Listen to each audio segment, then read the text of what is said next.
Lepo pozdravljeni in dobrodošli v studiu EF. Današnji gost je profesor Sašo Polanec, govorila pa bova o plačnem sistemu javnega sektorja. Dober dan. Dober dan. Vlada in sindikati javnega sektorja so septembra lani po dolgotrajnih pogajanjih sklenili dogovor o novi plačni lestvici. Kako ga ocenjujete? Na kratko, zelo pozitivno. Jaz mislim, da plačna lestvica je bila potrebna prenove. Potrebno je bilo poiskati drugačno umestitev delovnih mest v te plačne razrede in mislim, da bo na ta način se privlačnost dela v javnem sektorju precej povečala. Plače se dvignejo več kot 20%, tiste na začetku kariere celo do 30%, tako da v splošnem je to pozitiven premik. Res je sicer, da se plačna reforma uveljavlja postopoma, kar seveda pomeni, da bodo koristi odložene, ta zadnja korist povečanje plače bo leta 2028. Z tega vidika bo del teh koristi mogoče malo izvenelo, še posebej, če bo vmes inflacija, ampak načeloma se mi zdi ta plačna reforma dobra. Zdaj tisto, kar se mi zdi, da ne naslavlja še dovolj dobro, je, da bi primerjavo delovnih mest s privatnim sektorjem izvajali in plače določili na podlagi primerljivih delovnih mest v privatnem sektorju. In to se lahko pozna v določenih poklicih, kjer recimo, ne vem, če rečem učitelj matematike, še vedno ne vidim, da bi učitelji matematike, ki dejansko se odločajo lahko med privatnim sektorjem kot matematiki, kot IT-jevce konec koncev, ali pa v javnem sektorju, tega še vedno ne vidim. Mogoče tudi recimo pri medicinskih sestrah tudi dvigi plač mogoče niso dovolj, da bi jih pritegnili v javnem sektorju oziroma da ne bi te se odločale tudi mogoče za delo v trgovini. Tukaj še vedno vidim mogoče omejitve. Eden glavnih argumentov za prenovo plačnega sistema javnega sektorja je bila njegova nezanimivost za mlajše kadre. Kaj menite vi, bo to zadoščalo za povečanje zanimanja? Zdaj, v idealnem svetu bi plače naraščale s produktivnostjo. To se pravi, če nekoga zaposliš, se v prvih letih največ nauči. To se pravi, takrat plača morala rasti najhitreje. Zdaj, če pogledate plačne lestvice v javnem sektorju, se te premikajo administrativno na nekaj let po, recimo med plačnimi razredi po 3%, in ti inkrementi absolutno ne odražajo teh tržnih razmer.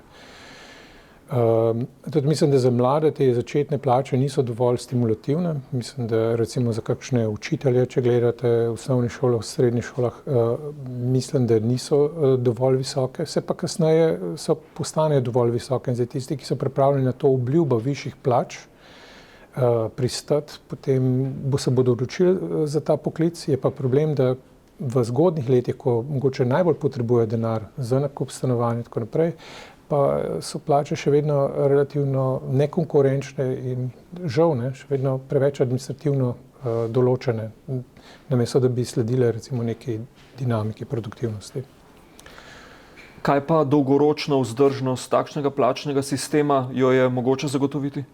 Ja, mislim, da gre res za veliko spremembo. Mislim, da masa plač, če sem pravilno razbral iz javnofinančnih dokumentov, je cirka 6,5 milijard v celem javnem sektorju. Dvig naj bi prinesel 1,4 milijarde, se pravi, gre vse skupaj, se dvigne na 7,8 milijard. BDP je 66 milijard. Trenutno za naslednje leto Ministrstvo za finance pričakuje 73. A zdaj to preveliko breme?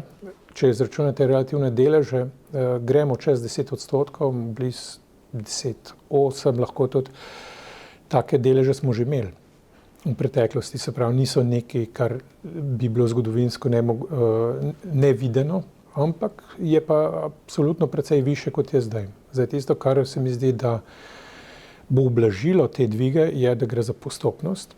Se pravi, v letu 2025 bo dvig ne bo presegel recimo malo več kot 0,5% BDP-ja in v naslednjih letih pač bo breme se naraščalo, obenem pa, če se BDP dvigne, nominalni, se tudi ta delež v BDP-ju spet zmanjšuje in indeksacija je relativno majhna predvidena, ne? Se pravi, recimo v letu 2025 sploh ni predvidena, 2026 je samo nad 1,8 in tako naprej. Ne? Se pravi, plače se ne bodo prilagajale določenemu delu niti inflacije, kaj šele, recimo plačam v privatnem sektorju.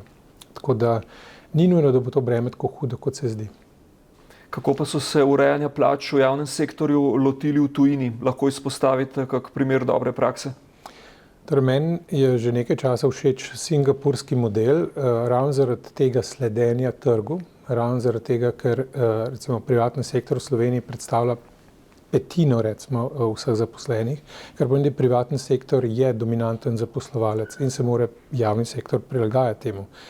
Če tega ne upoštevamo, potem enostavno dobimo tržne neravnovesja in potem težave s kadri, pa naj bo to v dolgotrajni oskrbi, v učiteljskem poklicu, družinski zdravniki in tako naprej. Vse te anomalije jaz pripisujem tem plačnim neravnovesjem. In singapurski model je tak, da enostavno dela ves čas primerjavo s privatnim sektorjem, gleda, koliko so se plače povečale. Tudi premier ima vezano plačo na mediano top zaposlenih v privatnem sektorju. 1000 zaposlenih, najbolj plačanih, sicer ima odbitek 40% od te mediane, ampak vseeno dobi neko vezavo na ta del.